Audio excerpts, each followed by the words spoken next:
Hello everyone, welcome to my channel everyone's favourite Ashish sir. आज अपन एक नए टॉपिक के बारे में बात करने वाले हैं जो है कर्मा। कर्मा हर किसी को पता है कि कर्मा अपने साथ एग्जिस्ट होता है। जैसे अपना जन्म होता है, जैसे अपन जन्म लेते हैं, उसी साथ ही कर्मा भी अपने पीछे पीछे पीछे पीछे क्या होता है, दौड़ते रहता है। तो हमें ये ध्यान में रहना चाहिए कि कर्म अपने साथ चलता है, तो कुछ भी करने से पहले 10 बार सोचना चाहिए। जैसे कि हम बोलते हैं हर हर महादेव। हर हर महादेव का बोलने का मतलब यही होता है कि हर व्यक्ति के अंदर महादेव का वास होता है। तो आप जहाँ जो भी करते हो, जहाँ भी जाते हो, आपके साथ साथ महादेव का भी क्या होता है, चलन होता है। तो उसके लिए आप जो भी करते हो, करने से पहले 100 बार सोचना, क्योंकि भगवान माफ कर देता है। भगवान कभी सजा नहीं देता। भगवान के हम सब संतान हैं, भगवान कभी सजा नहीं देता। कभी कभार अपने जीवन में डिफिकल्टीज आती है तो अपन भगवान को दोष देते, हे भगवान क्या कर रहा है, हे भगवान क्या कर रहा है। तो भगवान कुछ नहीं करता। जो करता है वो अपना कर्मा, वो हम करते हैं। आज जैसा करेंगे वैसा पाएंगे। इसीलिए तो बोला गया है, जो बोएगा वही पाएगा, तेरा किया आगे आएगा।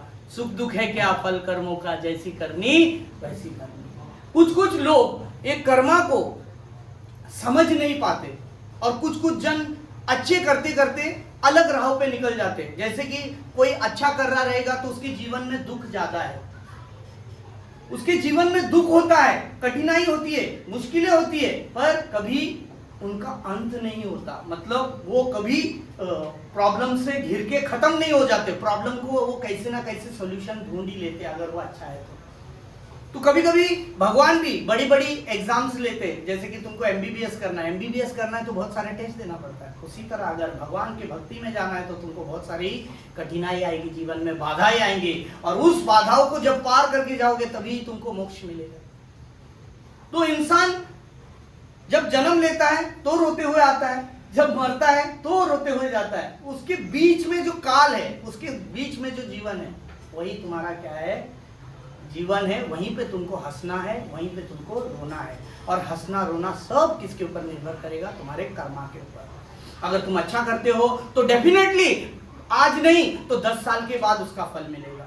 तुम बुरा करते हो तो आज नहीं तो 10 साल के बाद तुमको फल मिलेगा, तुम्हारे आंखों के सामने दिखेगा। जैसे एक पेड़ अपने फल को नहीं खा सकता, उसी तरह अपनी सजा अपने को मिलती नहीं है, अपने संतानों को मिलती है। अगर मैंने अच्छा किया है तो उसका अच्छा फल, अच्छा परिणाम किसको मिलेगा, मेरे संतानों को मिलेगा। अगर मैंने बुरा किया है तो फिर भी उनका सजा किसको मिलेगा, मेरे संतानों को मिलेगा। जैसे माँ बाप कोई गलती करते तो फटाक से सजा नहीं देते, वो समझा देते। उसी तरह ईश्वर भी हमको तुरंत सजा नहीं देता, इंतजार करता है। आज सुधरेगा, कल सुधरेगा, परसों सुधरेगा, और तो वो इंतजार में। और जब देखता है कि ये नहीं सुधर रहा है तो तब जाके क्या होता है, कर्मा का इम्पैक्ट अपने जीवन में होता है। तो कर्मा को एकदम साधारण तरीके से नहीं लेना है। कर्मा एक ऐसा चीज है जो अपने जीवन से जुड़ा पड़ा है। आज जो कर रहे हो कल वो तुमको भोगना है, फिर वो अच्छा हो या बुरा, वो तुम्हारे साथ ही जाने वाला है। तो कर्म को अच्छे से करो। जो जीवन में जो भी चीज करते हो, बहुत सारे अच्छे लोग हैं, मैंने आप लोगों को पहले भी बताया, बहुत सारे अच्छे लोग हैं। उन लोग शिकायत करते, ईमानदार रह के क्या मिला, ईमानदारी करके क्या फायदा हुआ। तो उन लोग भटकने की कोशिश करते, पर उनको नहीं पता ईमानदार रहे बोल के उनके बच्चों को सम्मान मिलता है आगे जाके। और बेईमान लोगों को उनको तो कुछ पल के लिए इज्जत मिल जाएगा, पर उसी क्षण में जब उनके बच्चे आगे जाएंगे तो जाएंगे, देखो चोर का बेटा जा रहा है, ये देखो स्मगलर का बेटा जा रहा है। तो वो फल किसको मिलता है, अपने संतान को जाता है। तो कर्म करने से पहले 100 बार सोचिए कि मैं जो कर रहा हूं उसका भुगतान कभी ना कभी होना ही है। ये धरती पे जैसे जन्म होता है, जैसे मृत्यु जरूरी है, उसी तरह कर्म का फल भी इंसान को यही जीवन में आंखों के सामने देखने को मिलता है। अब हमारे घर में बीमारी का कारण क्या है, असंतुलन, बोलते हैं ना, संतुलन नहीं होना। जैसे शरीर को जो जरूरत है उससे ज्यादा अति करते अपन। अगर भगवान ने अपने को कुछ दे दिया तो अपन क्या करते हैं, बर्गर खाना चालू कर देते, ये खाना, संतुलन बिगाड़ देते तो क्या होता है, बीमारियों को अपन दावत देते हैं। अगर नियमित रूप पे अगर अच्छी चीज खाओ वगैरह तो अपन अच्छा कर्म करके तो अपने शरीर भी क्या होगा, अच्छा रहेगा। जैसे कि एग्जांपल ले लो, कुछ जन दारू पीते हैं, अल्कोहल लेते हैं, तो अल्कोहल लेते तो कुछ समय के लिए उनको मजा रहता है, पर जीवन भर उसके बाद कुछ समय बीतने के बाद उनका शरीर, उनका पार्ट साथ छोड़ देता है। तो कर्म यही है कि कुछ समय तक तुम तो एंजॉय कर सकते हो गलत करके, पर उसका सजा आपको कभी ना कभी मिलेगा। जैसे स्टूडेंट लोग भी होते हैं, बहुत सारे बच्चे लोग होते हैं, सर बोलते हैं एग्जाम है, वो बच्चा पढ़ के नहीं आता, वो हंसता है मैं नहीं लिख रहा हूँ, सब लोग वो हंसता है, पर जब रिजल्ट आता है ना, तो रिजल्ट आने के बाद जो लोग मेहनत किए वो सब हंसते हैं, और जो मेहनत नहीं किया वो बैठ के क्या करता है, कर्म है, आज नहीं तो कल उसका भुगतान करना ही पड़ता है। मैं आप लोगों को एक अच्छा मॉरल स्टोरी बताता हूँ। एक फिशरमैन थी, एक गरीब फिशरमैन का कर्म का मैं बता रहा हूँ आप लोगों को, वरना पता नहीं चलेगा। एक गरीब मछुआरा था, वो और उसका बेटा घर में रहते थे, बाकी उसके घर में कोई नहीं था। गरीब था, मच्छी पकड़ता था, अपने बच्चे को पालन पोषण करता था, स्कूल वगैरह भेजता था। कुछ समय से बारिश न होने के कारण या फिर नदी सूख जाने के कारण काफी समय से उसको क्या नहीं हो रहा था, उसके हाथ मच्छी नहीं आ रहा था, और उसका बेटा भी बहुत बीमार था।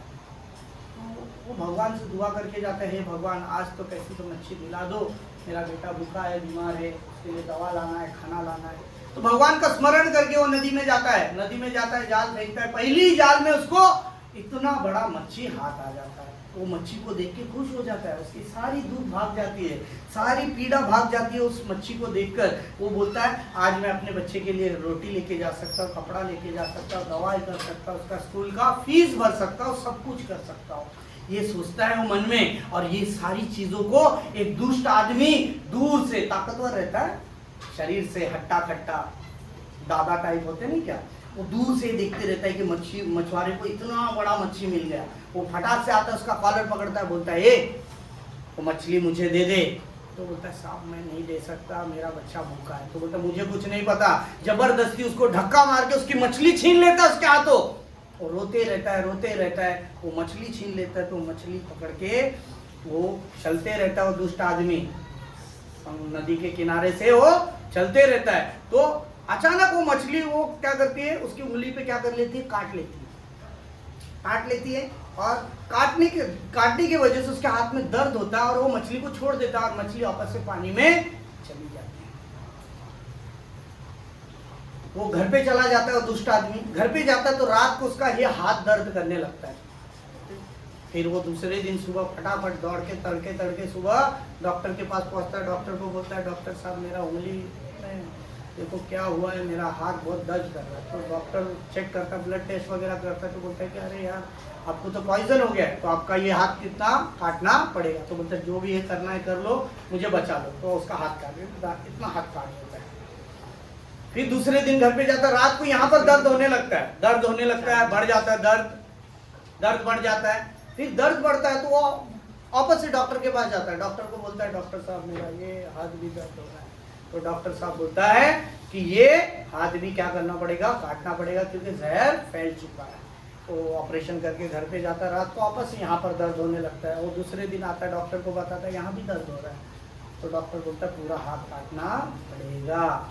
फिर वापस से घर पे जाता है, रात को सीने में दर्द हो जाता है। अभी सीना थोड़ी काट सकता है किसी का, तो सीने में दर्द होते रहता है, छाती में दिल में दर्द होते रहता है। तो डॉक्टर बोलता है नहीं ये कोई प्राकृतिक नहीं है तुम्हारा, शायद तुमने कुछ गलत की हो, क्योंकि वो डॉक्टर भी कर्म पे विश्वास करता है। तो बोलता है शायद तुमने कुछ गलत की हो, उसकी सजा तुमको तुरंत मिल गई है, शायद किसी गरीब का बहुत दिल दुखाया हो। तो वो याद करता है हाँ मैंने वो मछुआरे का मच्छी छीन लिया था बेचारा, तो घर पे नहीं खा पाया रहेगा शायद। तो बोलता है उसको हाँ वो मैं मछुआरे का मच्छी छीन लिया था, शायद उसकी बददुआ मुझे लग गई। तो वो जाता है वो डॉक्टर बोलता है कि जाओ उस मछुआरे को मिलो और उससे माफी मांगो, माफ कर दिया तो शायद तुम्हारा शरीर ठीक हो जाएगा। तो ढूंढते रहता है, एक हफ्ता ढूंढता है, सब नदी किनारे जाते रहता है, तो वहाँ पर मछुआरा मिलता नहीं। तो एक कंस्ट्रक्शन साइड में जहाँ पर मजदूरी का काम होता है वहाँ पर वो गमछा बांधे पाट उठा के काम कर रहा था। तो उसने पहचान लिया, तुम वही मछुआरे हो ना? तो बोलता हाँ मैं वही मछुआरा हूँ। तो बोलता मुझे माफ़ कर दो, मैंने उस दिन आपकी तुम्हारी मछली छीन ली, मुझे माफ़ कर दो। उसका पैर पकड़ते रहता है, माफ़ कर दो माफ़ कर दो बोलता है। तो बोलता मैं आपको माफ़ नहीं कर सकता। तो बोलता क्यों? मैंने तो आपकी सिर्फ मछली छीनी। तो बोलता मेरी मच्छी नहीं, तुमने मेरी ज़िंदगी छीनी। उस दिन तुमने मेरी मछली छीन के तुमने मेरा बेटे को छीन लिया। मेरा बेटा बुखार से भूख से तड़प के मर गया। तुम्हें क्रोध में आके भगवान से यही बोला कि क्या गरीब लोगों का कोई नहीं होता? क्या कमजोर लोगों का कोई नहीं होता? अगर ईश्वर तू है तो मेरे आंखों के सामने दिखा कि ताकत क्या होती है करके। तब जाके ईश्वर ने आपको ये सजा दी है, मैं आपको माफ नहीं कर सकता। 1 साल भर वो आदमी तड़पते रहता है, वो माफ नहीं करता। तड़प तड़प के कीड़ा लग के क्या हो जाता है, आदमी मर जाता है। तो moral of the story, moral क्या है? कर्मा है। कर्मा है कि अगर हम किसी बेसहारे को तकलीफ देते हैं, जिसका कोई सहारा नहीं है, जो गरीब है, उसको अगर अपन तकलीफ देते हैं तो वो किसी से शिकायत नहीं करता, ना पुलिस स्टेशन जाता है ना कोर्ट जाता है। वो सिर्फ जाता है अपने खुदा के पास, अपने भगवान के पास, और भगवान से अपनी शिकायत दर्ज करता है। और जो व्यक्ति ने जैसा किया है उस व्यक्ति को उस तरह का सजा उसको मिलता है। ना ये भगवान ने सजा दिया, ना इसको इंसान ने सजा दिया। सजा किसको दी? किसने दिया? सजा दिया कर्मा ने। तो हमेशा ध्यान में रखो, कुछ भी करने से पहले 100 बार सोचो। बहुत जन होते कर्जा लेते, कर्जा टाइम पे नहीं देते, रुलाते हैं। वो सामने वाला देने वाला क्या सोचता है कि चल मैं इसका मुसीबत में काम आया, चलो मेरा कुछ पुण्य हो गया। देने वाला एक बार देता है, पर जब लेने की बारी होती है तो उसको एक गरीब भिखारी की तरह बार बार मांगना पड़ता है। इंसान क्या सोचता है, मैं साहूकार बन गया। साहूकार नहीं बनता हो, उसकी कर्म की सजा है, विधान है उसके लिए भी। तो ये मत सोचो कि मैं कर्म करके बच जाऊंगा, मैं गलत करके बच जाऊंगा। नहीं बचते। तुम किसी को रुलाते हो, किसी का दिल दुखाते हो, इससे बड़ी सजा कोई नहीं है। सबसे बड़ा पाप माँ बाप को रुलाना, सबसे बड़ा पाप माँ बाप को रुलाना। अगर आपने कभी जिंदगी में अगर आपने माँ बाप को रुलाया है तो उससे बड़ा पाप कोई नहीं। संसार का सबसे बड़ा पाप माँ बाप को रुलाना, क्योंकि माँ बाप की आंखों से जब आंसू निकलता है तो भगवान रोता है, ईश्वर रोता है। क्योंकि माँ बाप ही एक ऐसे व्यक्ति होते हैं जो बच्चे का हमेशा क्या सोचता है, भला ही सोचता है। दुनिया मतलब के लिए है, पर माँ बाप कभी मतलब के लिए अपने बच्चे को पालते नहीं है। तो मेरा यही आपसे रहेगा, अगर आप लोग कर्मा पे विश्वास करते हो, अगर अपने आप पे विश्वास करते हो, तो अपने माँ बाप की इज्जत करो, माँ बाप का सम्मान करो, अपने गुरु का सम्मान करो, निरंतर उस ईश्वर की प्रार्थना करते रहो। उस प्रार्थना में बहुत ताकत है। आज कुछ भी अगर आपने गलत किया है तो भगवान अपने को मौका देता है, समय देता है बदलने का। और अगर इस समय पे अगर हम नहीं बदले तो वो सजा भी कर्मा ही देता है। तो उसके लिए आप लोग स्टूडेंट लोग हो, आप लोगों को भी कर्मा समझना चाहिए। आज मेहनत किया तो कल क्या होगा? क्या होगा कल? आज अगर मेहनत किया तो कल क्या होगा? सफलता मिलेगी, बराबर ना? आज खून को क्या बनाओगे? पसीना बनाओगे तो क्या होगा? कल सफलता ही मिलेगी, कल आराम मिलेगा। और जो आज किताबों का बोझ नहीं उठाया उसको समाज का बोझ उठाना पड़ेगा। जीवन में जीना है, जीवन में कुछ करना है, जीवन में अगर कुछ बनना है तो कर्म सही रखो, क्योंकि कर्म ही धर्म है। बोला जाता है कि जो धर्म की किताब है वो क्या सिखाता है अपने को? धर्म की किताब हमें कर्म सिखाता है। क्या बोलता है? कर सको तो कर भला किसी का, बुरा किसी का मत करो। मतलब अगर हो सकेगा तो किसी का भला कर देना, पर बुरा किसी का मत करना। भला कर भला होगा। भला का उल्टा क्या है? भला का उल्टा करोगे तो भला मतलब क्या होता है? भला। भला का उल्टा क्या होता है? लाभ। भला करोगे तो लाभ ही होते रहेगा जीवन में। डरने का नहीं जीवन में, डरता वही है जो गलत करता है। तुम चोरी करो, देखो डर लगेगा। अच्छा काम करो तो डर नहीं लगेगा। अच्छे कर्म करने वाले का कभी मुंडी झुकता नहीं है, कभी आंख झुकती नहीं है। हमेशा उनको समाज में, दुनिया में, सब जगह उन्हें क्या मिलता है? सम्मान ही मिलता है। मैं आप सभी को एक बार बोलूंगा कि आप लोग अपने जीवन में अच्छा कीजिए, माँ बाप का मान सम्मान बढ़ाइए, अपने गुरु का मान सम्मान बढ़ाइए, नियमित रूप पे अपने भगवान का प्रेयर करते रहिए, क्योंकि उसने हमको जन्म दिया है। कर्म अपना है, कर्म अच्छा करेंगे तो ही फल अच्छा प्राप्त होगा। ठीक है, तो आशा करता हूँ आप लोगों को वीडियो पसंद आया होगा। अगर पसंद करते हो तो लाइक करना, शेयर करना, कमेंट ज़रूर करना। आप लोगों से यही अपेक्षा रहेगी, क्योंकि आप जितना लाइक कमेंट करोगे उतना ही मुझे आगे का वीडियो बनाने के लिए हौसला मिलेगा। तो धन्यवाद, आज के लिए इतना ही, फिर मिलेंगे नेक्स्ट वीडियो पे।